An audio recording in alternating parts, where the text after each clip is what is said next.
Bien, pedí que me prendan la luz, si no, no me van a ver, yo los veo, tan iluminados. Qué hermosa tarde, qué hermoso momento, cuántas palabras hermosas hemos escuchado respecto a la vida espiritual.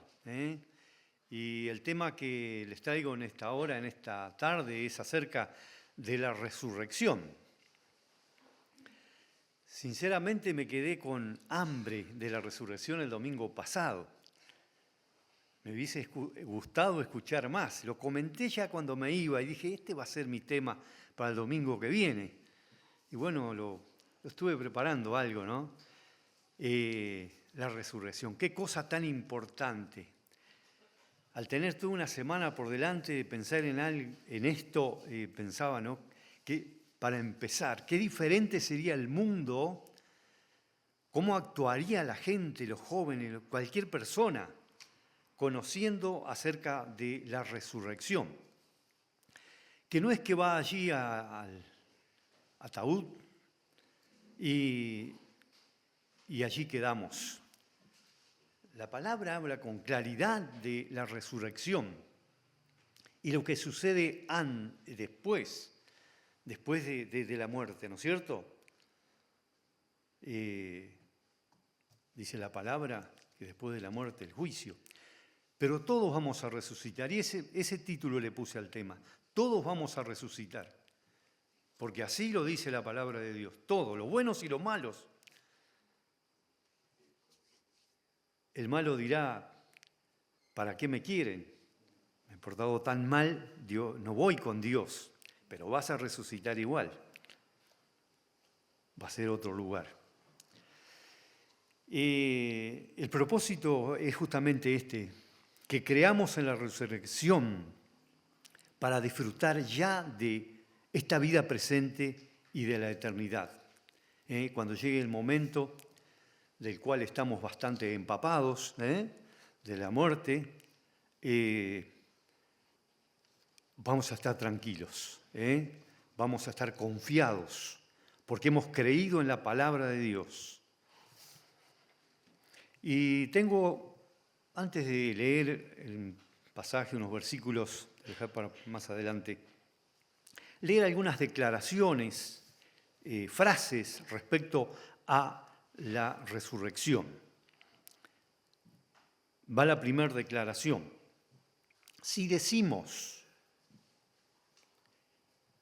y con verdad, que la cruz de Jesús es el centro del Evangelio, podemos afirmar también que la resurrección de Jesús es el fundamento de la fe del creyente.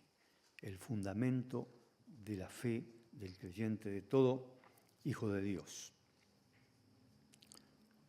El cristianismo, entonces, nuestra fe no se apoya en una colección de ideas ni credos, sino en los hechos. ¿Cuál es el hecho? Esa resurrección del Señor Jesucristo que nos da garantía de que también lo haremos. La resurrección es parte del Evangelio, pero no hay Evangelio sin resurrección. Ahí nos quedaríamos. La resurrección confirma las Escrituras, aprueba lo que han dicho los profetas y los salmos acerca del Señor Jesucristo. El Evangelio, con todo lo que implica o significa, es la revelación histórica de Dios en Cristo. Es un acontecimiento real que tuvo lugar con la crucifixión y la resurrección de Jesús, presenciada por muchos testigos puntuales, verdaderos, y también otros que quisieron negarlo. Como sabemos, lo que pasó en la misma resurrección con los soldados, pagar, para mentir, en fin. El Evangelio no es especulación ni teoría, es un hecho real que puede ser informado. De hecho, que lo seguimos predicando y se predica en todo el mundo.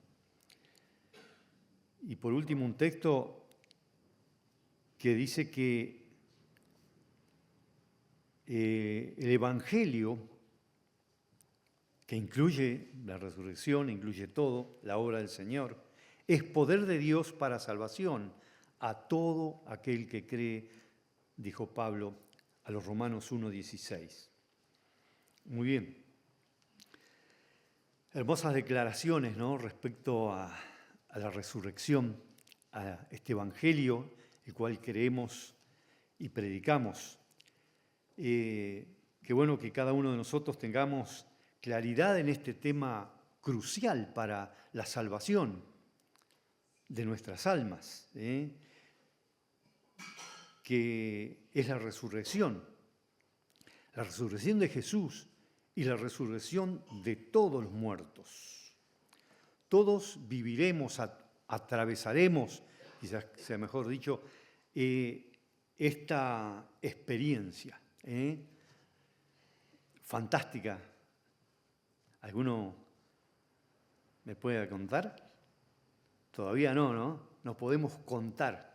Vemos los cuerpos que se desgastan, que se van por enfermedad, por accidente, por vejez, siempre la mano de Dios seguramente por medio, que tiene los tiempos y los límites, como dice, de nuestra habitación, la palabra, y qué bueno es que estemos conscientes de eso, ¿no? Y que vamos a resucitar. Me pareció un tema que por estos días está abierto, y estamos sensibles a esto. Quiero que leamos entonces la primera lectura respecto a este tema, 1 Corintios capítulo 15, versos 3 al 8, primeramente, palabras de Pablo a la iglesia en Corinto respecto a este tema, en el cual habían dejado de creer o dudaban. No me puse a investigar, pero de hecho que todo el capítulo está dedicado a esto para esta iglesia, o para algunos, como dice en algún momento, en algún versículo, parece que aclara. Dice el versículo 3, 1 Corintios 3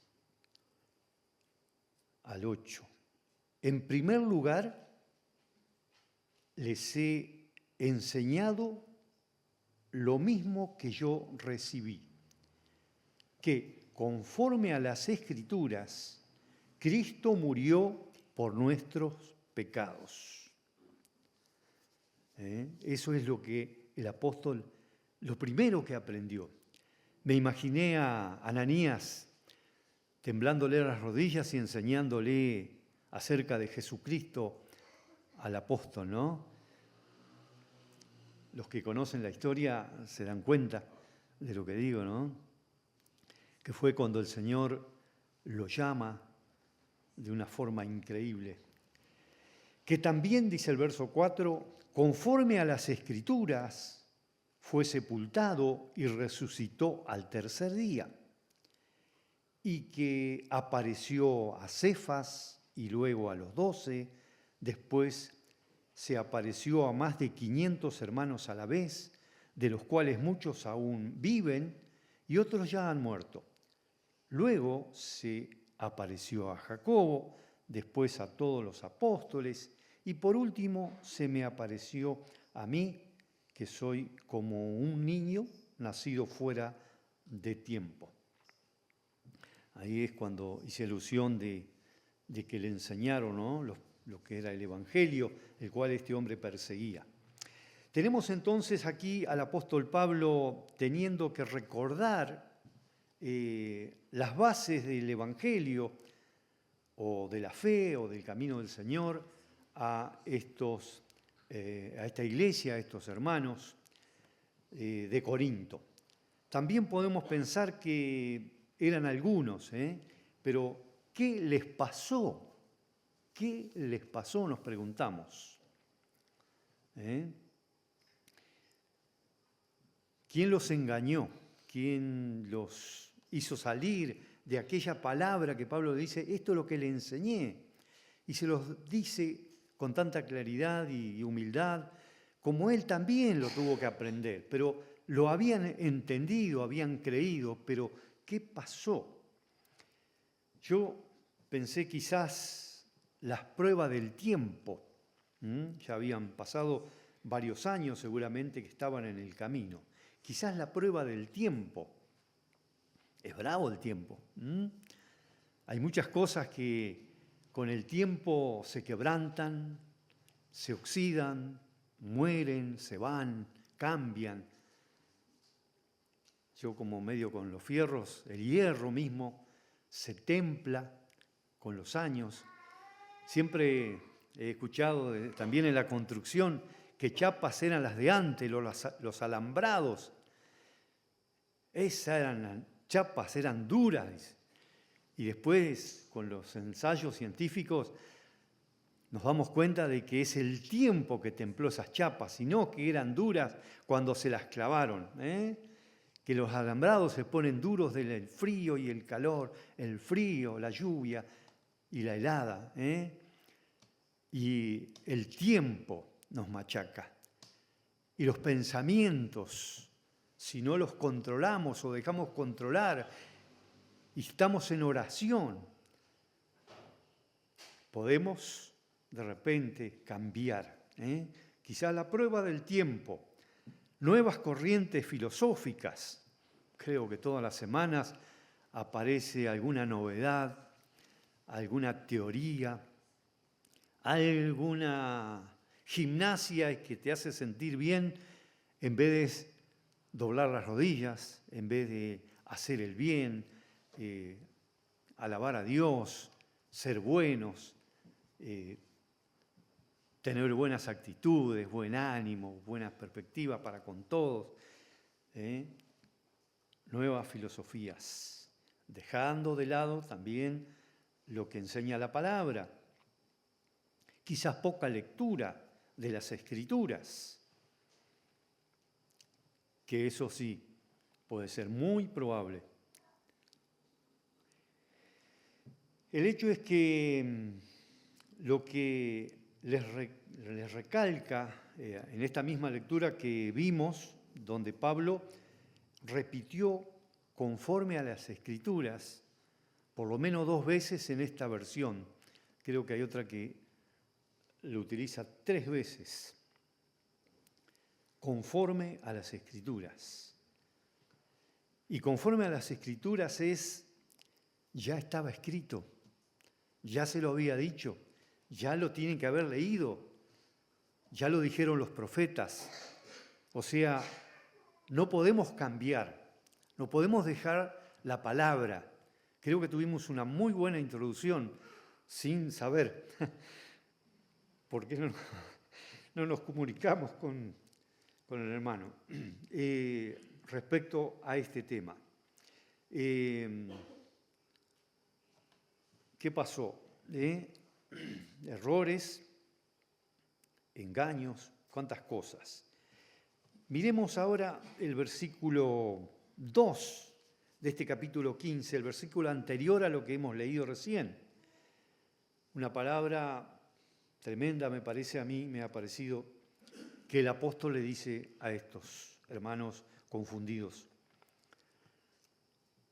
Por medio de este evangelio serán salvos. Por medio de este evangelio serán salvos. Por estas palabras que les voy a decir. Siempre y cuando retengan la palabra que les he predicado. De no ser así, habrán creído en vano. Retengan la palabra que les he predicado. De no ser así, habrán creído en vano. A ver cómo le doy énfasis, pensaba a esta palabra, a este versículo tan profundo, tan fuerte. Creo que el énfasis del texto está en la palabra retengan. Retengan. Hay que retener la palabra de Dios para obedecerla. No para simplemente alardear de conocimientos, de en una conversación sobresalir, contestar en primer momento aquí. No, retener la palabra para obedecerla. Retengan la palabra. La Iglesia es la evidencia de la resurrección. Nosotros, como Iglesia, vamos manifestando al mundo, estos tipos tienen otra cosa. Esta gente no se preocupa ni ante la muerte, no lloran en los velorios. Y sí, muchas veces cuando un hermano está sufriendo aún nos alegramos, porque sabemos lo que le pasa, lo que ya está viviendo en el momento que se va. Sí. Es evidente, se ve, se nota que hemos tenido un encuentro con Dios, vivo una vida nueva. ¿Cuánto retengo de la palabra de Dios? ¿Cuánto vivo de las Escrituras? ¿Cuánto confío en ellas? ¿Cuánto la anhelo? ¿Cuánto espero esta reunión? ¿Cuánto espero el momento devocional para tener esa lectura? Y es hermoso que cómo nos llama la Escritura. Yo hice la experiencia, no en este año, sino el año pasado, seguir el cronograma de la Buena Semilla para leer la Biblia en el año. Y era una cosa que si por alguna cuestión no podía leerla, tenía que hacer un momento más tarde o no pasaba el día de ir a los textos que tenía que leer. Los capítulos eran 2 y medio, 3, no recuerdo bien, porque estaba puesto por libros ahí. Y uno termina anhelando la palabra de Dios, a ver cómo sigue esa historia, qué más Dios tenía que decir a esa persona, a ese pueblo, a esa nación, al mundo, a los creyentes. Hay para todos.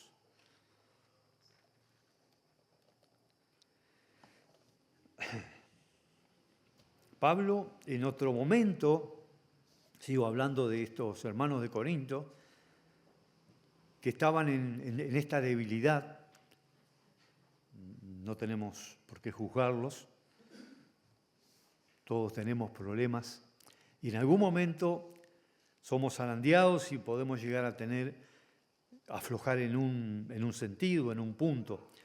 Pero fíjense que en un momento Pablo se vio motivado a dar gracias a Dios, lo dice en el principio de la carta, a Dios por estos hermanos, por su comportamiento, por su palabra, por su conocimiento, porque no le faltaba ningún don, tenían todos los dones. Y también en la fe esperaban al Señor Jesús confiadamente, el retorno, la segunda venida. En 1 Corintios 1, 4 al 9 está esto, simplemente lo menciono. ¿Qué habrá pasado con estos hermanos? Podemos seguir preguntándonos, para flaquear en este punto tan importante como es la resurrección de los muertos. Que dije, ¿cuánto hace falta que esto lo conozcan el mundo, la gente, todos, como creyentes o como incrédulos? ¿Cuánta menos delincuencia habría, no? Saber que vamos a tener que terminar confesando, vamos a terminar descubiertos, van a terminar juzgados y en el infierno, si no hemos hecho el bien, si no hemos aceptado a Jesucristo. Ya especulamos respecto a lo que podría haber pasado, hablamos del tiempo, de las filosofías, de la falta de lectura. Podríamos agregar los ítems que nos dan la parábola del sembrador, que el mismo Señor Jesús pronunció para agregar ejemplos bíblicos, ¿no? Y podemos decir entonces quizás le faltó profundidad a las Escrituras. Llegaron a la Escritura, leyeron, pero no hubo profundidad, como que pasó con la semilla junto al camino. Vinieron los bichos y se la comieron. Y así el bicho, si no entra en la cabeza que vamos a resucitar y que vamos a tener que dar cuenta, sea bueno o malo lo que hemos hecho, no nos va a entrar si no lo ponemos bien en el fondo del corazón. Porque el diablo va a empezar a decir, mirá, será tan así como le dijo a la mujer desde el Edén. Ustedes se piensan que van a morir, no van a morir. Pueden comer de ese árbol, van a saber todo nomás, van a tener un conocimiento mayor. Poca profundidad en las Escrituras. Han dejado endurecer el corazón, quizás leyendo las Escrituras, y leyéndolas tanto que se han acostumbrado, muchas reuniones. No faltó a ninguna reunión, pero no le entró nada. Dejó endurecer el corazón, un camino de piedra, duro, como dice la parábola, o fue que le ahogaran los espinos, las malezas. ¿Por qué? Porque entraron otras filosofías a la par de la palabra de Dios. También puede haber sido el afán, las preocupaciones y los afanes de esta vida, que hicieron infructífera la palabra, el crecimiento de la vida espiritual de esa persona. Y no dio los frutos a 100% por uno como el Señor hubiese querido, lo que fuera. Allí entonces esta gente tuvieron que escuchar al apóstol. Ya dije que todo el capítulo les está dando respecto a este tema. Se los recomiendo, no lo vamos a leer nosotros todo. Vamos a leer algunos versículos más para completar las 2 horas que me dijeron que podía tener. Unos versículos más, pero les recomiendo la lectura ya estamos en tema, en clima, en tiempo. 1 Corintios capítulo 15. Lo tuvieron que escuchar al apóstol, unas cuantas cositas. Le digo, nosotros vamos a leer del verso 12 al 22, 1 Corintios 12 al 22. Pero si les dice, pero si se predica que Cristo ha resucitado de entre los muertos, ¿cómo es que algunos de ustedes dicen que los muertos no resucitan? ¿Por qué? Si los muertos no resucitan, tampoco Cristo resucitó. Y si Cristo no resucitó, nuestra predicación no tiene sentido. Y tampoco tiene sentido la fe de ustedes. Entonces, resultaríamos testigos falsos de Dios por haber testificado que Dios resucitó a Cristo, lo cual no habría sucedido. Y si es que en verdad los muertos no resucitan, porque si los muertos no resucitan, tampoco Cristo resucitó. Y si Cristo no resucitó, la fe de ustedes no tiene sentido y ustedes todavía están en sus pecados. En tal caso también los que murieron en Cristo están perdidos. Si nuestra esperanza en Cristo fuera únicamente para esta vida, seríamos los más desdichados de todos los hombres. Pero el hecho es que Cristo ha resucitado de entre los muertos, como primicia, como el primero de los que habían muerto. Porque así como la muerte vino por medio de un solo hombre, también por medio de un solo hombre vino la resurrección de los muertos. Pues así como en Adán todos mueren, también en Cristo todos serán vivificados, resucitados. Quiero concluir con esta reflexión que el Señor me ha dado para hoy. Volviendo al versículo 8, este sí lo leímos en la primera lectura, aquí Pablo confiesa su indignidad por haber sido un antiguo perseguidor de los creyentes, del Señor, de la Iglesia, y hace una descripción muy fuerte de sí mismo. Dice allí, versículo 8, pero leería el 9 y 10 también para completar. Y por último se me apareció a mí, que soy como un niño nacido fuera de tiempo, un abortivo, dice en otra traducción. A decir verdad, yo soy el más pequeño de los apóstoles y no soy digno de ser llamado apóstol porque perseguía la iglesia de Dios. Pero por la gracia de Dios soy lo que soy y su gracia no ha sido en vano, pues he trabajado más que todos ellos, aunque no lo he hecho yo, sino la gracia de Dios que está conmigo.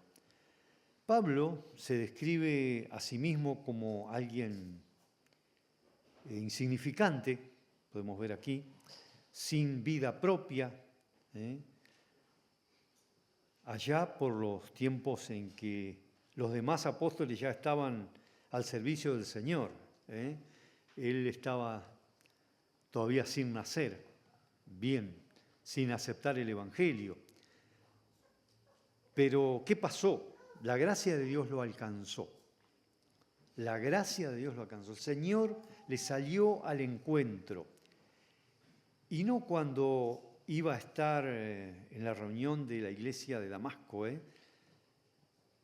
El Señor le salió al encuentro antes de que llegara, porque no traía la intención de alabar al Señor en Damasco, sino hacer daño, a llevar presos a los que seguían el camino del Señor. ¿Y qué sucedió? No fue rebelde a la visión, como dice en estas palabras, dando su testimonio, que lo dio varias veces, inclusive ante reyes. No fue reacio, no se opuso a la visión que Dios le trajo. Y preguntó, ¿qué quieres que haga? Señor, ¿qué quieres que yo haga? Le dice al Señor. Quizás todos tengamos que hacernos esta pregunta hoy. Señor, tú conoces mi corazón. Tú sabes hasta dónde creo en las Escrituras. Tú sabes que algunas cositas me resbalan. No las puedo terminar de tragar, de entender. Siempre dudo. Señor, ¿qué quieres que haga? El Señor aclarará nuestras dudas. El Señor tiene caminos, tiene todavía cosas que tendremos que hacer, momentos para servirle, momentos en que podemos ser útiles a una y otra persona, a la misma iglesia. Podemos ser útiles en nuestro trabajo, aparte de lo que hacemos, ser útiles en la parte espiritual. Que la sinceridad nos colme, nos bendiga el Señor para aceptar toda la Escritura. En el nombre de Jesús. Amén.